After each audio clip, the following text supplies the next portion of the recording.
옛날에 그 신학교에서 그 설교학 수업 시간에 설교 실습을 했습니다. 저도 이제 설교학 시간에 뭘 했냐면 설교 시연을 하는데 설교학 교수님과 또 그 신학생들 앞에서 한 명씩 나와서 이제 설교를 하는 거예요. 보통 5분에서 10분 정도 이제 짧은 설교를 하는데 어떤 신학교에서 이제 그 설교 실습이 진행됐는데 그날 이제 담당한 신학생이 딱 나왔는데 이게 단에 서니까 너무 떨리는 거예요. 그러니까 이 신학생이 이제 학생들에게 물어보는 거예요. 여러분, 제가 지금 무슨 말 할지 아십니까? 그 신학생들이 모릅니다. 그랬더니 이 설교 시연하는 학생이 여러분들이 모르는 걸 제가 어떻게 알겠습니까? 그 말하고 그냥 내려가 버린 거예요. 그러니까 설교학 교수님이 저 학생 어떡하냐. 그러니까 그 다음 주 수업 시간이 됐는데 자, 오늘은 지난주에 했던 학생 다시 나와서 또 한 번 하라고. 그러니까 이 신학생이 또 나왔는데 그날 또 막 떨리는 거예요. 그러니까 또 똑같은 말을 하는 거예요. 여러분, 제가 무슨 말 할 줄 아십니까? 그 이번에는 신학생들이 예, 압니다. 그랬더니 그 신학생이 여러분들이 아는 걸 제가 굳이 말할 필요가 있겠습니까? 그렇게 말하고 또 그냥 들어가 버리는 거예요. 그러니까 설교학 교수님 또 열이 받은 거예요. 그래, 3, 4번이다. 그 3주차가 됐는데 지난주에 했던 학생 다시 나오라고. 그 학생이 또 나왔어요. 또 무슨 말 할게요? 여러분, 제가 지금 이 시간 무슨 말 할 줄 아십니까? 그랬더니 누구는 안다, 모른다, 안다, 모른다 막 웅성웅성하니까 이 신학생이 그러는 거예요. 그러면 아는 사람이 모르는 사람한테 얘기해 주세요. 그리고 그냥 또 내려가 버리고 말았습니다. 그러니까 점수는 어떻게 받았을지 지금도 밝혀지지 않고 있습니다. 여러분들, 어떻게 보면 세상은 두 종류의 사람이 있는 거예요. 아는 사람과 모르는 사람. 어떤 사람은 이 병의 원인과 치료 방법을 알아요. 근데 어떤 사람은 왜 아픈지, 어떻게 치료해야 되는지 전혀 모르는 사람이 있습니다. 어떤 사람은 거기까지 가는 길을 알아요. 방법을 알아요. 근데 어떤 사람은 그 길을 어떻게 가야 되는지, 어디로 방향을 잡아야 되는지 도무지 모르는 사람이 있습니다. 자, 아는 사람과 모르는 사람이 있다면 아는 사람들이 뭐 해야 됩니까? 모르는 사람에게 알려주는 역할을 해야 됩니다. 이 세상은 하나님을 모르는 사람과 하나님을 먼저 알게 된 사람, 예수님의 그 사랑과 구원을 모르는 사람, 근데 그 십자가 사랑과 부활의 능력을 아는 사람, 이렇게 모르는 사람과 아는 사람으로 나뉘어져 있습니다. 먼저 알고 먼저 믿은 우리가 아직 믿지 못하고 아직 듣지 못한 분들에게 알려주는, 말해주는 역할을 우리가 감당해야 될 줄로 믿습니다. 그렇기 때문에 어떻게 보면 그리스도인들은 다른 말로 목격자라고 말할 수 있습니다. 보고 들은 것을 말하는 사람, 그것을 담대하게 말하는 사람들을 또한 성경에서는 증인이라고 이야기를 합니다. 우리 한 사람 한 사람이 예수님을 목격하고 경험하고 체험한 사람으로서 아직 예수님을 모르는 사람들에게 알려주는 그 증인의 역할을 오늘 말씀 듣는 중에 새롭게 결단할 수 있게 되기를 바랍니다. 자, 우리가 먼저 알게 된 증인으로 부름받았는데 증인이 되려면 기초가 세워져 있어야 돼요. 무슨 기초냐면 바로 성경에 대한 기초가 있어야지 우리가 증인으로서 말을 할 수 있습니다. 예수님께서 오늘 성경에 대해서 말씀하고 계시죠. 자, 45절부터 47절까지 제가 한 절, 여러분들이 한 절. 이에 그들의 마음을 열어 성경을 깨닫게 하시고 또 이르시되 이같이 그리스도가 고난을 받고 제3일에 죽은 자 가운데서 살아날 것과 함께 읽겠습니다. 또 그의 이름으로 죄사함을 받게 하는 행회가 예루살렘에서 시작하여 모든 족속에게 전파될 것이 기록되었으니, 그러니까 성경을 깨닫게 하시고 기록된 말씀을 예수님께서 제자들에게 알려주고 계십니다. 결국 증인이 되기 위해서는 성경이 무엇을 기록하고 있나, 성경의 핵심이 무엇인가, 복음의 진수가 무엇인가, 이것을 깨달아야 되는 것입니다. 여러분들 성경의 핵심이 뭘까요? 누굴까요? 바로 예수님을 말하고 있습니다. 구약 성경은 오실 메시아, 그리고 신약 성경은 오신 메시아, 그리고 요한계시록은 다시 오실 메시아, 그 예수님에 대해서 성경 전체가 기록하고 있습니다. 그래서 우리는 다른 것을 증언하는 것이 아니라, 다른 누구를 설명하는 것이 아니라 바로 예수님께서 나를 만나주시고 나를 구원하시고 나를 천국까지 인도하시는 이 예수님을 전하는 것이 바로 증인의 사명이고, 또 모든 증인들은 이 성경 말씀이 기초가 되어서 예수님을 확실하게 증언해야 될 줄로 믿습니다. 자, 그러면 예수님을 우리가 전하는데 세상 사람들은 예수님이 왜 필요한지, 왜 자기에게 예수님이 필요한지 모르잖아요. 그렇기 때문에 우리가 증인으로서 성경의 기초, 또 인간의 문제에 대해서 알아야 돼요. 자, 인간의 문제가 뭘까요? 인간의 문제는 보통 결핍이라고 생각합니다. 돈이 없어서, 건강이 없어서, 그러니까 우리는 없는 것 때문에, 부귀영화가 없어서, 그러니까 결핍의 문제가 인간의 문제라고 생각하는데 물론 다 필요합니다. 돈도 건강도 부귀영화도 다 필요하죠.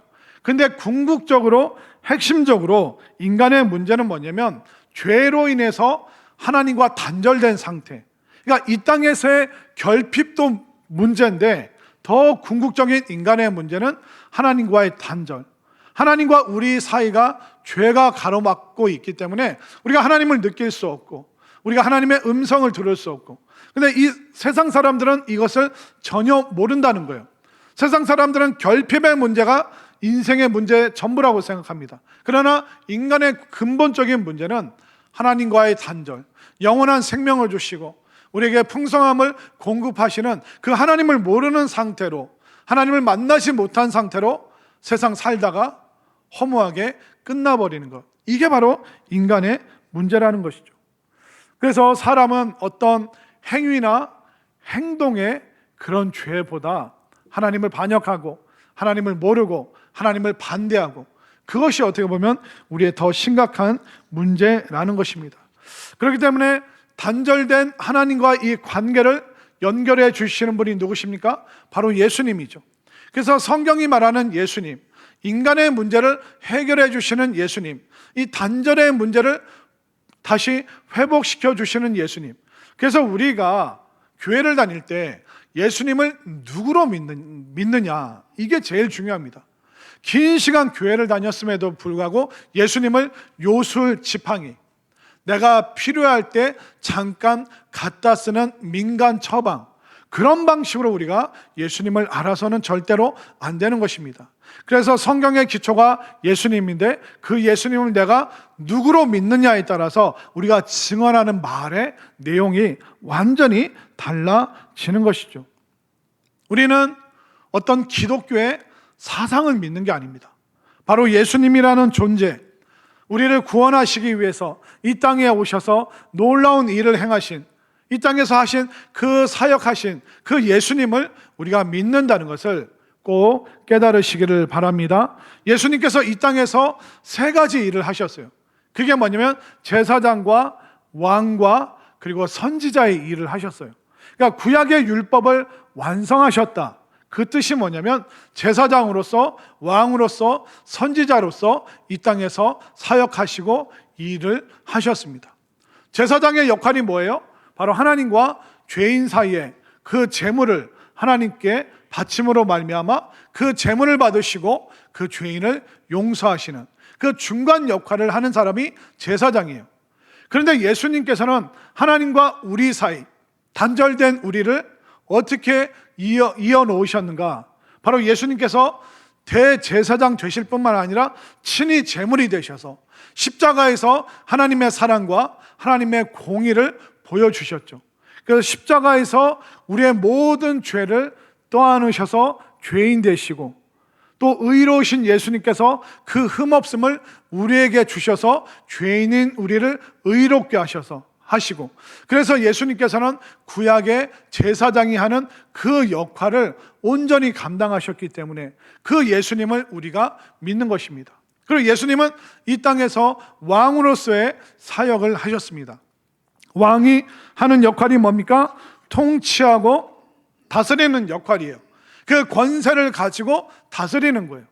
예수님께서 이 땅에서 마귀와 귀신의 세력을 멸하셨습니다. 마귀와 귀신이 우리를 괴롭히고 우리를 붙잡고 있는 죄와 사망, 이 모든 것을 왕 되신 예수님께서 완전히 밟으셔서 그 마귀의 세력을, 마귀의 그 권세를 완전히 깨뜨리신 왕으로서 이 땅에 오시고 영원히 통치하시는 그 왕의 위엄을 우리에게 보여주셨음을 믿으시기를 바랍니다. 또 예수님은 선지자의 역할을 하셨죠. 구약의 선지자가 하는 역할이 뭐냐면 하나님 나라가 가까웠으니 회개하고 복음을 믿으라. 하나님 나라에 대해서 선포하는 것이 바로 선지자의 역할인데, 예수님께서는 하나님 나라를 선포하셨을 뿐만 아니라 우리를 위하여 하나님 나라를 지금 준비하고 계십니다. 하나님 나라가 우리가 영원히 거할 처소인데 그 처소를 지금 준비하고 계시는 것이죠. 그렇기 때문에 우리가 기독교의 성경의 핵심과 기초가 무엇이냐? 예수님. 그리고 예수님께서 하신 그 사역, 예수님이라는 존재를 믿는 것이지 기독교의 어떤 사상을 믿는 것이 결코 아니라는 것입니다. 그래서 예수님께서는 제사장으로서, 왕으로서, 선지자로서 온전히 그 사명을 감당하셔서 우리를 구원하신 줄 믿으시기를 바랍니다. 결국 인간의 모든 문제, 하나님과 단절된 문제, 예수님이 제사장 되셔서 해결하셨죠. 마귀와 이 세상 문화에 억눌린 우리, 그 어둠의 권세를 다 깨뜨리시는 그 왕으로서 우리를 구원하셨죠. 또 우리를 이 땅에서뿐만 아니라 영원한 하나님 나라 살아갈 수 있도록 부활의 능력을 보여주셨습니다. 이 예수님 확실히 믿으시고 인간의 모든 문제를 해결하셨구나, 이 예수님이 나의 구세주시다, 이 확신을 가질 수 있게 되기를 바랍니다. 그래서 예수님이 모든 인간의 문제를 해결하셨다, 그것을 성경이 뭐라고 말하냐면 요한복음 19장 30절 말씀 나옵니다. 19장 30절 시작. 예수께서 신포도주를 받으신 후에 이르시되 다 이루었다 하시고, 예수님께서 다 이루신 것은 인간의 문제, 영혼의 문제, 생명의 문제, 죽음과 죄와 사망의 문제 모두 다 해결하셨음을 믿으시길 바랍니다. 우리들은 여전히 과거에 사로잡힐 수 있어요. 감정의 문제 때문에 허덕일 수 있어요. 그리고 나로 인하여 실망하고 좌절할 수 있어요. 그러나 예수님이 다 이루셨다, 이 말씀은 뭐냐면 인간의 모든 문제를 해결하신다, 해결하실 수 있다. 그렇기 때문에 여러분들이 그 예수님을 믿고 또 예수님을 의지하여서 여러분들 삶의 문제를 이겨낼 수 있기를 바랍니다. 아파도 아프지 않고 죽음을 만나도 죽음을 뛰어넘고 어려움이 있어도 어렵지 않은 이 놀라운 은혜가 여러분들 삶 가운데, 마음 가운데 지금 불일 듯이 뜨겁게 타오를 수 있게 되기를 바랍니다. 그래서 인간의 모든 문제를 해결하신 예수님께서 이렇게도 말씀하셨습니다. 요한복음 14장 6절 시작. 예수께서 이르시되 내가 곧 길이요 진리요 생명이니 나로 말미암지 않고는 아버지께로 올 자가 없느니라. 예수님이 길이십니다. 그런데 그 길은 하나님께로 나아가는 길을 만드셨다. 우리가 어떻게 하나님께 나아가는지 모릅니다. 근데 예수님께서 길 되어 주셔서 절벽과 절벽 사이에 다리가 되어 주시고 길이 되어 주셔서 우리가 넘을 수 없는 것을 넘게 하시고 도달할 수 없는 하나님께 도달할 수 있도록 길 되신 예수님께서 인간의 문제를 해결하셨음을 여러분들 확신하시기를 바랍니다. 그렇기 때문에 우리는 하나님께 나아갈 수 있어요. 그래서 우리는 남들이 가지지 않은 배경, 백이라고 하죠. 백그라운드라고 하죠. 우리는 남들이 가지지 않은 그 배경을 가지고 있는 것입니다. 그래서 우리는 세상 사람들이 구할 수 없는 것을 구할 수 있어요. 그리고 우리는 세상 사람들에게 없는 것을 우리가 하나님께 달라고 말할 수 있어요. 사람들이 구하지 않고 세상 사람들이 없는 것, 그게 뭘까요? 우리는 하나님께 성령의 은혜를, 성령 충만함을, 하나님의 힘과 능력을 구할 수 있는 그 권세를, 그 권리를 우리가 받았음을 또 누릴 수 있음을 믿으시기를 바랍니다. 그렇게 되면 우리가 성경의 기초, 예수님, 예수님의 사명과 사역, 예수님이 인간의 문제를 다 이루셨다. 이 기초 위에 우리가 뭐가 필요할까요? 바로 세상 사람들이 구할 수 없는 성령의 은혜가 덧입혀져야 된다는 것을 깨달으시기를 바랍니다. 그래서 예수님께서 성경에 대해서 45절부터 47절까지 성경의 기초에 대해서 말씀하셨어요. 이 기초 위에 증인에게 능력, 성령의 능력을 주시죠. 49절을 볼까요? 오늘 본문 49절 시작. 볼지어다 내가 내 아버지께서 약속하신 것을 너희에게 보내리니 너희는 위로부터 능력으로 입혀질 때까지 이 성에 머물라 하시니라. 그러니까 하나님께서 약속하신 것을 보내주시겠다. 바로 오순절 성령 강림의 사건이죠.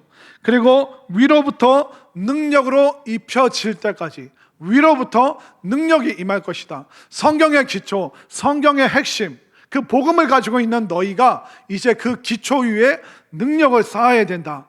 그렇게 말씀하고 계시는 것이죠. 우리가 성령의 능력이 있을 때 우리가 어려움도 슬픔도 환경도 이겨내고 또 우리가 전도도 할 수 있는 것입니다. 오늘 전도에 대해서 좀 말씀을 드리면, 자, 전도할 때 제가 보니까 여자분들이, 여성분들이 아주 탁월한 능력이 있어요. 여러분들, 전도는 침묵으로 합니까? 말로 하는 겁니까? 말로 하는 거죠. 남자가 말 잘해요? 여자가 말 잘해요? 제가 보니까 우리 교회 애들도 보면 어떤 남자가 막 1학년, 2학년이 와서 저한테 막 우는 거예요. 목사님, 누나가. 남자애는 말을 못해요. 막 이게 승질은 나는데, 화는 나는데 막 울기만 해요. 근데 그 누나가 와서 또 얘기해요. 목사님, 먹을 걸 가서 이렇게 줬는데 3번이나 줬는데 안 먹는다고 그랬어요. 그래서 내가 먹었어요. 근데 지금 와가지고 지금 이렇게 떼를 쓰고 있는 거예요. 먹어서 아무것도 없는데. 그럼 기다리면 되는데. 그러니까 누나들은, 여자들 와서 말을 너무 조리 있게 잘해요. 근데 남자들은 어떻게 해요? 씩씩거리다 그냥 끝나버려요. 그럼 또 제 냉장고에 있는 거 또 꺼내줘야 돼요. 그래, 이거 먹어라. 이거 먹고 화낸 거 풀어라. 근데 전도할 때도 보면 여자분들이 훨씬 말을 잘하고 다정다감하게 사람들에게 다가가시더라고요. 그냥 제가 보면서, 남자들은 그냥 여자 뒤따라가면서 전도지 떨어지면 그거 주고, 물건 떨어지면 전도 물품 주고, 이 역할만 해야 되나? 그런 생각을 할 때가 있는데, 확실히 그 여자분들이 전도할 때 말 잘하신다는 게 느껴지는 게, 옛날 시골에 어떤 목사님이 계셨는데, 이 목사님이 말이 좀 어눌한 거예요. 말이 느리고. 그러니까 평생 그 목사님과 살았던 성도님들이 너무 답답한 거예요. 우리 목사님 왜 이렇게 말이 어눌해? 왜 이렇게 말이 느려? 그게 늘 불만이었는데, 어느 주일날 이 나이 드신 목사님이 완전히 달변가가 된 거예요. 말을 유창하게 너무 잘하시는 거예요. 그래서 성도들이 예배 끝나면 깜짝 놀래고, 아니 목사님 이렇게 좋은 재주가 있으셨는데 왜 그동안 감추셨냐고. 목사님 이렇게 말씀 잘하신지 우리가 처음 알았다고. 근데 목사님이 하시는 얘기가 뭐냐면, 사실 오늘 주일 오면서 내가 너무 급해가지고 내 틀니가 아니라 안에 틀니 끼고 왔다고. 여러분들, 여자들의 능력이 이 정도예요. 틀니만 바꾸어 껐는데도 얼마나 이 목사님이 달변가가 되셨는지. 여러분들, 내일부터 틀니 바꿔 끼시길 바랍니다. 남자분들. 또 여자분들은 이야기거리 하나 가지고요 1시간, 2시간 얘기하는 거 조금 더 어려워하지 않습니다. 남자분들은요, 잘 지내셨습니까? 식사하셨습니까? 그러고 나서 할 말이 없어요. 근데 여자분들은 뭐 먹었냐, 뭐 좋아하냐, 뭐 마셨냐, 요즘 어떻게 지내냐, 애들은 어떠냐, 1시간, 2시간 쫙 그냥 얘기를 해요. 그런데 그 어떤 남편분이 하시는 얘기가 뭐냐면, 자기 아내가 말을 너무나도 잘하고 전화 통화하면 2시간씩 한다는 거예요. 근데 어느 날 전화를 받더니 30분 만에 끊더래요. 그래서 아니, 어디서 전화하는데 30분 만에 끊었어? 잘못 걸려온 전화. 이 정도면 재능을 뛰어넘어서 은사고 이게 능력이 아닙니까? 그러니까 이 여자분들이 말을 잘하잖아요. 근데 이 말에 뭐가 내려와야 돼요? 위로부터 내려오는 성령의 능력이 임해야 될 줄로 믿습니다. 그러니까 단순히 말만 잘하면 안 돼요. 성령의 능력이 덧입혀져야지 우리가 불필요한 말들, 뒷담화하는 거, 정말 안 좋은 말들, 비난하는 말들, 비교하는 말들, 이게 싹 사라지고 우리가 성령의 능력이 그 입술에, 그 언어에, 그 말에 임할 때 사람을 살리는 증인의 말이 되는 줄 깨달으시기를 바랍니다. 그렇기 때문에 우리가 단순히 성경의 지식을 안다, 성경의 교리를 안다, 거기서 그치는 것이 아니라 그 성경의 기초를 아는 그 위에 뭐가 임해야 됩니까? 성령의 은혜와 능력이 임해야 될 줄로 믿습니다. 오늘 이 시간 그 성령의 능력을, 나의 성령의 능력이 나의 삶 가운데, 나의 입술과 나의 과거, 나의 슬픔, 나의 마음 가운데 성령의 능력이 내려올 줄 믿습니다. 이 성령의 능력이 결핍이 되잖아요. 그 성령의 능력을 체험하지 못한 사람, 또 성령의 은혜는 받았는데 은혜를 다 까먹은 사람, 우리도 채우지 않으면, 자동차도 기름으로 채우지 않으면, 충전이 안 되면 움직일 수가 없어요. 성령의 은혜도 한 번 받고 끝내서는 안 돼요. 우리가 밥 먹고 나서 내일 또 먹잖아요. 또 뭐 마셔야 되잖아요. 그것처럼 우리가 성령의 은혜를 끊임없이 매일매일 충만하게 채워야 될 줄로 믿습니다. 이 성령의 충만한 은혜가 없잖아요. 그러면 교회 신앙생활을 해도, 봉사를 해도 그냥 재미있으면 하고, 재미없으면 안 하고, 누가 칭찬하면 하고, 칭찬 안 하면 안 하고, 기분 좋으면 하고, 기분 나쁘면 안 하고. 그러니까 성령의 은혜가 없으면 기분 따라 살아요. 기분 따라 신앙생활해요. 근데 기분은 하루에도 몇 번씩 요동치잖아요. 늘 변화가 많잖아요. 그러나 신앙생활은 영적인 생활이에요. 이 영적인 생활에 성령의 은혜가 임해야 돼요. 안 그러면 우리는 감정과 육체만 따라가는 그런 실수를 범하게 되는 것입니다. 저는 여러분들이 이 성령 받은 사람이 되어서 새로운 마음으로, 새로운 감정으로, 새로운 결단으로 삶을 살아갈 수 있게 되기를 바랍니다. 결국 문제는 뭐냐면, 내가 성경의 기초가 있는데 성령의 은혜를 체험했는가? 성령의 은혜가 지금 내 가운데 충만하게 머물러 있는가? 문제는 나에게 성령이 있는가 없는가? 은혜가 있는가 없는가? 이게 가장 중요한 문제입니다. 우리가 은혜가 없잖아요? 그럼 모든 게 아까워요. 헌신하는 것도, 헌금하는 것도, 봉사하는 것도 다 아까워요. 안 하고 싶어요. 전도도 안 하고 싶고, 선교에 동참도 안 하고 싶고, 내 집, 내 거, 내 자식, 이거밖에 우리가 생각을 안 하는 굉장히 폭이 좁은 사람이 되어버리고 마는 것이죠. 요한 웨슬레 목사님이 그런 말을 했습니다. 같은 10,000원짜리가 교회에서는 그렇게 크게 보이는데 시장 가면 그렇게 작아 보이는 것이 참 이상하다. 그러니까 교회에서 누군가를, 우리가 선교사님 오셨는데 그냥 보내지 말고 좀 사랑의 표현을 해 주십시오. 그러면 아유, 다음 선교사님께 하지 뭐. 나도 지금 힘든데, 나도 도움받아야 되는데. 우리가 10,000원짜리 하나 드리는 것도 벌벌 떨어요. 근데 시장 가면 뭐예요? 콩나물도 사고, 딸기 나왔네, 딸기도 사고, 오늘 김치찌개 할까? 돼지고기도 사고. 그럼 10,000원, 20,000원, 30,000원, 40,000원. 죄송합니다만 그렇게 쓰는 거 아까워하지 않아요. 가방 사고 옷 사는 거 아까워하지 않아요. 근데 요한 웨슬레 목사님 말이에요. 같은 10,000원짜리가 어떻게 교회에서는 그렇게 크게 보이고 내 일상의 삶 속에서는, 시장에서는 그렇게 작아 보이는지 너무 이상하다. 우리가 성령의 은혜가 없으면 주님 위해서 하는 일이 다 아까워 보여요. 그러나 우리가 성령의 은혜를 받고 성령의 체험을 하게 되면 우리가 기꺼이 주님을 위해서 헌신하고 또 충성하고 봉사할 수 있고 전도할 수 있고 또 선교할 수 있음을 믿으시기를 바랍니다. 그렇기 때문에 우리가 성령의 은혜가 없으면 아까운 거예요. 남을 위해서는 아까워요. 근데 나를 위해서는 펑펑 쓰게 되어 있습니다. 얼마 전에 두쫑쿠, 그거 얼마나 비쌌습니까? 근데 어떻게 해서는 그거 사 먹으려고 두쫑쿠가 얼마인지 물어봤어요. 전도사님한테. 그때는 5,000원, 6,000원 한다는 거예요. 근데 그 두쫑쿠 보니까 요만하더라고요. 와, 근데 그런 거 유행 타는 거 그 우리가 아까워하진 않아요. 근데 주님 위해서는 우리가 벌벌 떨 때가 얼마나 많습니까? 그러니까 성령의 은혜가 없으면 자기한테는 너그러워요. 자기한테는 펑펑. 근데 남에게는, 전도를 위해서는, 선교를 위해서는 인색한 거예요. 아까운 거예요. 10원짜리 하나도 너무나도 그게 벌벌 떨리는 거죠. 성령이 없으면 매사가 귀찮고 관심이 없습니다. 전도? 그래, 나랑 무슨 상관이야? 선교? 나가나 보지 뭐. 애들이 어디 가나 봐. 어디 간대. 관심이 없는 거예요. 성령이 없기 때문에.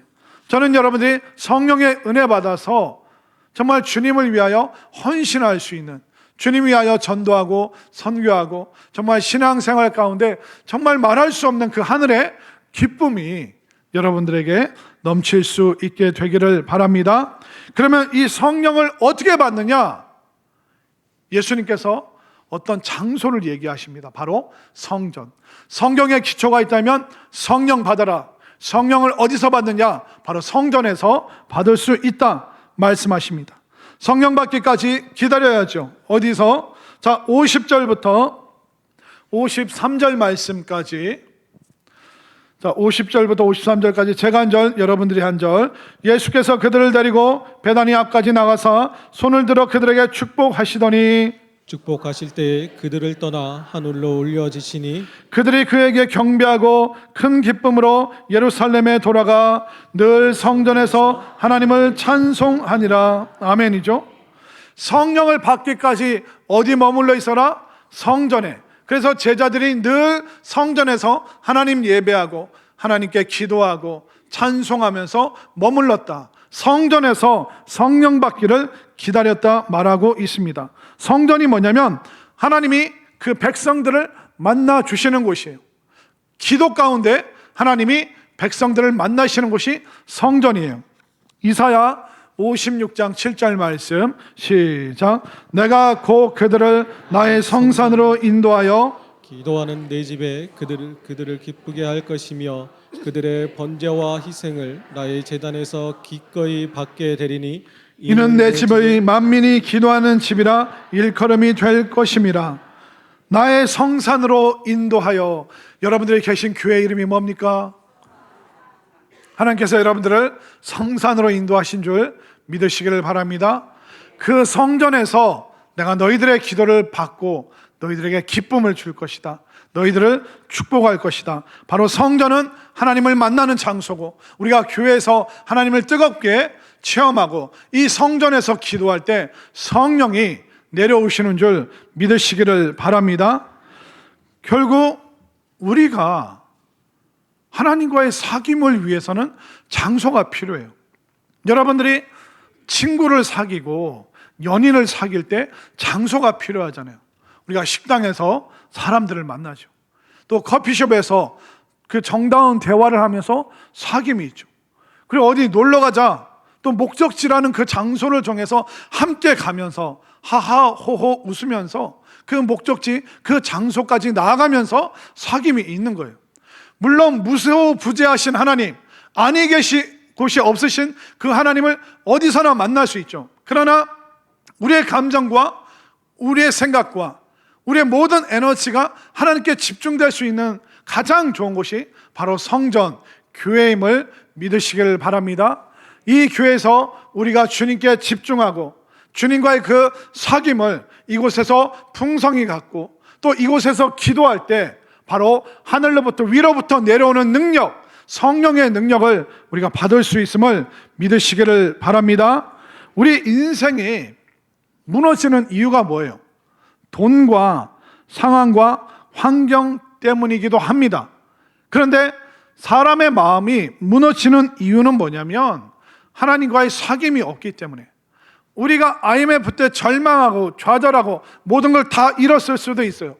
근데 빈털터리가 되어서 교회 나와서 하나님 말씀 듣고 기도하고 하나님과의 그 사귐이 있을 때 새로운 용기 백배해서 일어났던 수많은 사람들의 간증을 알고 있습니다. 결국 우리 인간의 문제는 상황과 환경이 아니라 하나님을 만났는가 못 만났는가, 지금 하나님과의 사귐이 있는가 없는가, 저는 여러분들이 교회에서 성전에서 하나님과의 뜨거운 사귐, 하나님과의 뜨거운 만남, 위로부터 내려오는 그 능력을 받아서 이 땅을 승리하며 살아갈 수 있게 되기를 바랍니다. 그래서 우리가 성령의 은혜를 받고 기도가, 예배가 회복되잖아요. 그러면 마음이 살아나고 가정이 살아나고 교회와 나라와 민족이 살아나는 줄 믿으시기를 바랍니다. 결국 사람은 누구나 조금 있으면 하나님 앞에 서야 됩니다. 이건 예외가 없습니다.